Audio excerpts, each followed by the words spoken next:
Start na ako, Jack. Hi. Ayan o. Ayan, papasok ka. This way. Sabi ko sa inyo, merong ano eh. Diyan sa loob ko yan. Oh, may karat na. Dito po. Ay, wala. Ayan na oh. We're here. Coffee shop po. The time is 2:06 in the afternoon. 150. Hi, salamat na nakarating na tayo sa Unique Coffee Shop. Guys, must try talaga. Pero, hay, nako din talaga sa overprice ng pamasahe ngayon talaga. Grabe, ang lapit lang ng pinagsakyan namin papunta dyan sa lugar na yan. At napaka-overprice ni Kuya. Buti na lang, ma'am. Magaling kaming tumawad pero hindi ganun kasagad katulad ni nanay. Ay, pag nanay ko ang kasama ko, grabing sagad. But anyways, that's life. Ganyan talaga. Pero alam nyo ba, magva-Valentine's na. Perfect na perfect tong coffee shop para dalhin nyo yung jowa nyo, lalo na yung mga K-drama addict, ay sasaya pag dinala nyo dito. So dumating na nga ang only boy ng grupo, si Yoyoy. Galing pa yan Manila, nagbakasyon lang siya dito, umuwi. Tapos nakipagkita sa amin, syempre dapat lang. At sa puntong yan, dapat mag-order na kami kasi wala kaming maisip. Pinag-flip lang namin yung menu. Hindi na ulit si Horse. Ang cute ng mga keychains na binigay ng best friend ko na pinadala niya kay Yoy. May pinuntahan kasi silang lugar, tapos bumili siya ng keychain para pasalubong para sa amin. Pero ang ganda lang, no, at ang saya sa puso na kahit saan sila pumunta, naaalala kami. Presence pa nga lang nila, masayang-masaya na kami. Ito pa kayo may dala pa. Naghahanap ba kayo ng malaki drama na coffee shop? Ay nako, adik na adik ka sa Korean dramas? Ito na yun, swak na swak yun sa'yo. At kayong magbabarkada ay naghahanap ng coffee shop na kung saan pwede kayong magtawanan at komportable. Ito pumunta na kayo. Ox na ox yung service, ox na ox yung pagkain, ox na ox yung inumin. Talaga, sobra. Ang sarap. At alam nyo ba, dito ko lang narasahan yung matcha na masarap. Kasi yung matcha nila, hindi yung purong grass talaga. Dito, yung matcha nila, hindi talaga nakakatroma. Masarap siya. Creamy. Kasi yun yung in-order ng kaibigan ko. Tapos sabi niya, tikman nyo. Kasi kaming tatlo, ayaw namin. Sabi ko, pangit na yung lasa niyan. Kasi natroma talaga ako nung last time na nakatikim ako ng matcha. Pero dito, masarap. Yun ang itatry ko pag bumalik kami dito. And napakaganda talaga ng ambience para sa magbabarkada. Hindi lang sa magbabarkada, kahit sa magjowa. Kaya this February 14, dalhin nyo dito yung jowa nyo na mahilig sa K-drama. Ay nako, sasaya yun, sasaya ang puso. At mamahalin kayo ng forever. Baka pakasalan na kayo agad-agad.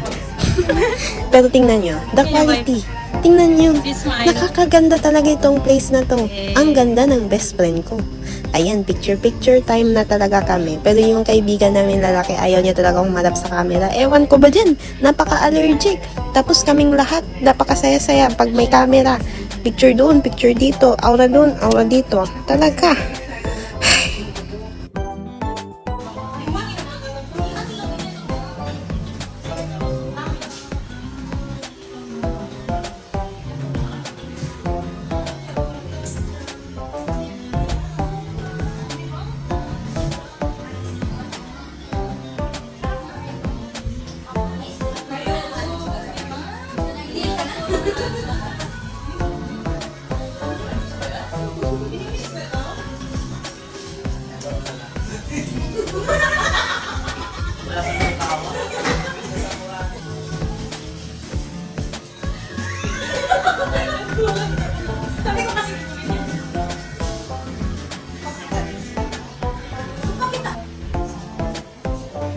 So sa puntong ito, pinapasok nga kami ni ate dito. Actually, tinanong niya kami if gusto namin. Sabi namin, opo, gusto din namin. Pero napapaisip kami bakit kami pinasok dito.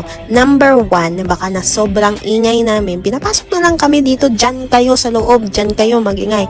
Pangalawa, naririnig nila na nagre-reklamo kami kasi reklamador kami. Ang init dito, ganyan. Pero napaisip din kami. Tinanong niya din yung isang nasa table. So, siguro hindi naman ganun. Baka gusto lang nila suggest kung gusto namin talaga doon sa loob. And okay siya para doon sa loob. Kasi bakit?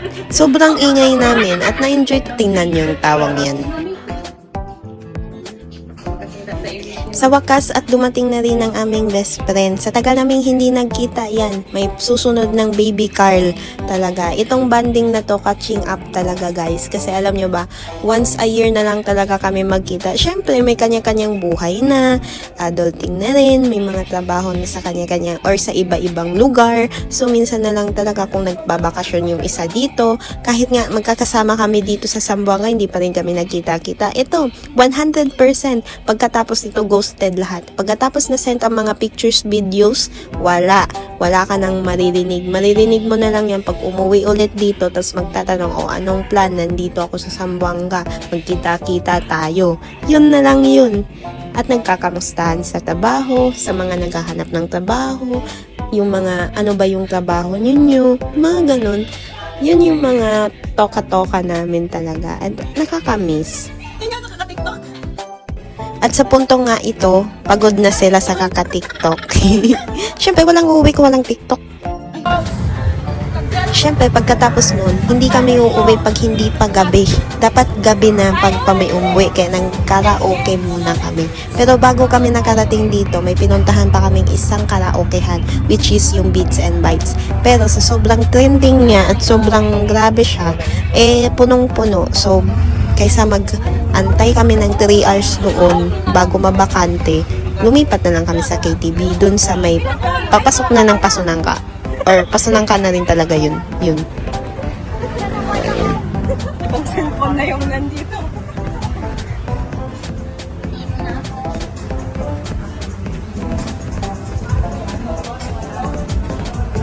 Paantayin tayo.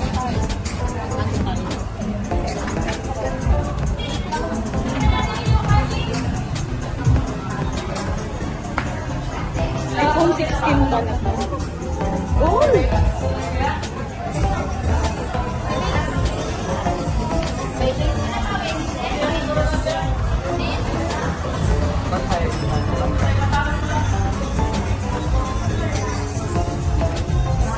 Baka magdami pang nakatingin.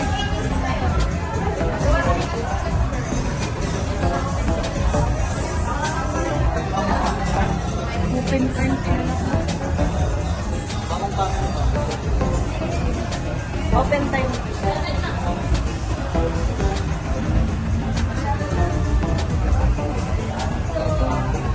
There you go.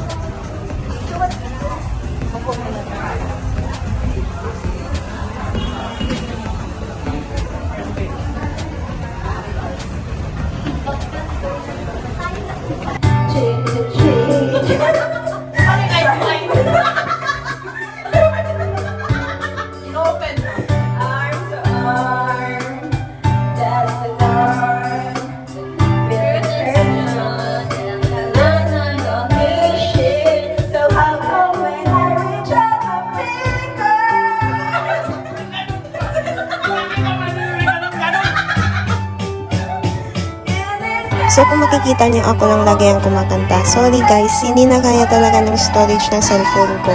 So yan lang muna, pagtsagaan niyo lang muna ako.